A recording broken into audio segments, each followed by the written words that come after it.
Strong Mamas, this is Dr. Jessica, your holistic Dr. Mama, where I teach you how to love your body, empower your mind, and nourish your spirit. So today we're going to talk about a really supercharged topic, and I'm super excited. But first I want to ask you a question. What is the number one condition that often starts children on the antibiotic superhighway? So for example, if little Susie starts on antibiotic, what is it that makes her go on another antibiotic and another antibiotic and another antibiotic? Well, I bet you've guessed it. It's ear infections. I used to see children all the time in my practice that came in with ear infections all year long and also multiple times a week.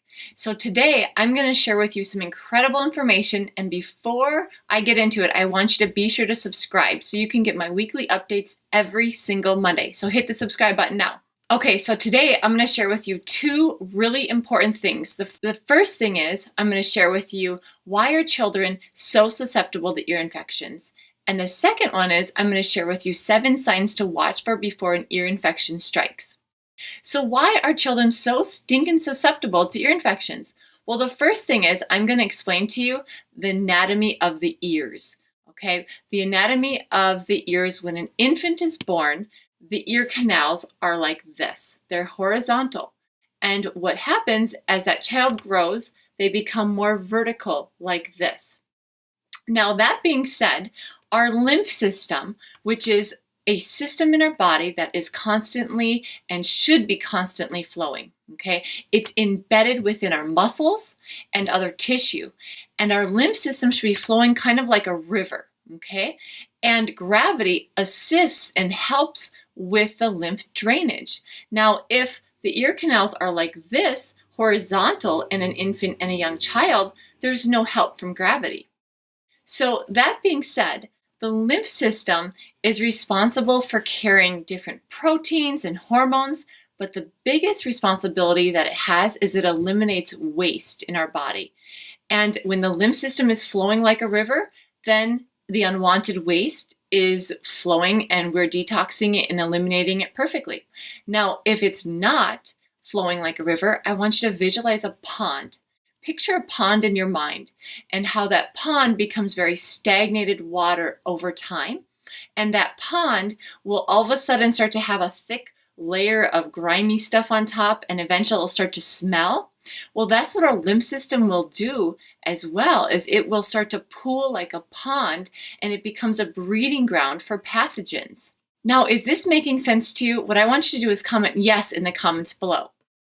Now, if a baby is born and the ear canals are like this and they don't have the assistance of the gravity to allow the lymph to drain, it's very common that the lymph can get backed up, especially around the lymph nodes and then into the sinuses and then into the ear canals. And the lymph will start to pool in the ear canals, and that's where the earache starts to happen. And then eventually, after so long, that's when ear inflammation occurs, meaning there's red and it's hot and it's mucousy inside, and then that becomes that breeding ground for those pathogens for that ear infection to strike.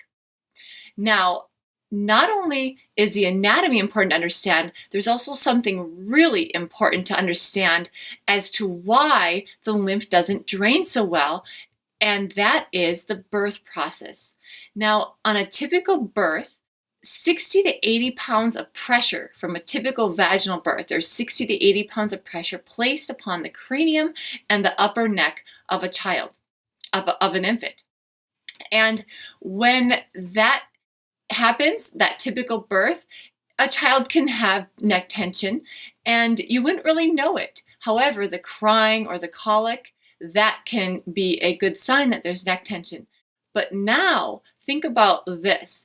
If there's any other complications with the birth, meaning any sort of C-section or vacuum suction or any sort of excess pressure being placed because of a lip of a cervix on the cranium, that's more than 60 to 80 pounds. And those children are who I used to see the most have complications with upper neck tension and also a result of ear infections.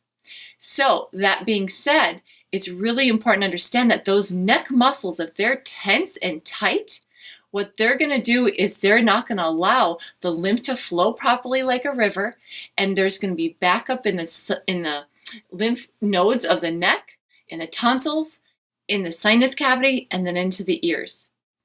So is this making sense to you? I hope this is. If it is, I want you to type in Strong Mamas in the comments below. Next, I'm going to share with you 7 common signs to watch for before an ear infection can strike.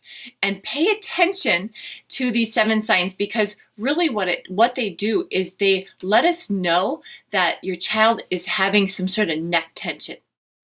Now, the first sign is if a child comes out and they have a really poor latch, meaning they're sucking air or they're making you blister or making you bleed. That latch is a good indicator that there's some excess neck tension and some issues along with the tongue and etc. So pay attention to that. That is a good indicator that your child is susceptible to that, to lymph backup, which then can be ear issues and sinus issues, etc. The second thing to watch for is pay attention to if your baby only wants to nurse on one side or favors one side. That's a really great indicator that they do not have good range of motion in their upper neck, and those lymph nodes are easily to become congested with that. And also, if you don't nurse, then you're bottle feeding, and if your baby only likes to be positioned in one position with their bottle, or they're really flexible and easygoing one day and all of a sudden, bang, they do not want to lay on the left arm, that's a really good indicator that something's brewing and they're irritated and uncomfortable, and there's a possible ear infection that can be coming about. So pay attention to that as well. Now, the third thing is pay attention to your child if they only want to sleep. And this is even for toddlers and even as adolescents and even adults. Pay attention to how their sleeping habits are. If they always want to lay on one side and turn their neck to one side, or if they're always wanting to sleep with their arm up and like this, then they're showing us that there's excess neck tension and there can be possible lymph issues along the way. Now, the fourth common sign to watch for is if your child is grabbing their hair and looping it around their fingers around their ear. Sometimes they're pulling or sometimes they're twisting. That's a really great sign to watch for. Number 5 is if you see them picking in their ears. A lot of times you'll just notice scratches, or you'll actually see them picking in their ear, letting you know that there's something irritating. There's pressure building there. Now, the 6th sign to watch for is if your child's grabbing their earlobes, and a lot of times they're pulling and they're going like this. They're in every direction. That's because their innate or inborn ability to tell you something's going on. They're trying to deal with that pressure that's building, and it could be in their sinus cavity or it could be their ear canals.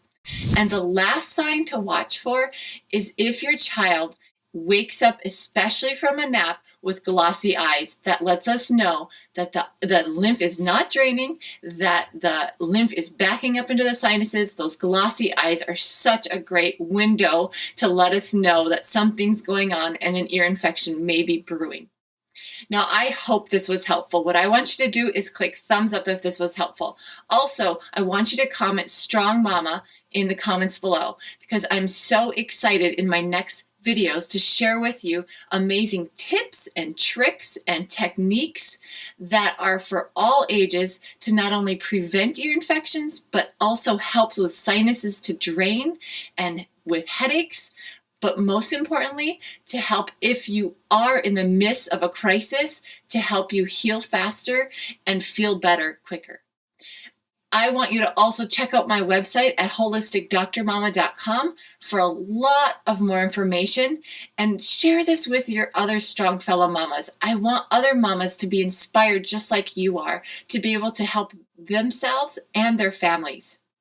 Now again, click subscribe right now so you get my weekly updates every single Monday, and I'm wishing you guys well.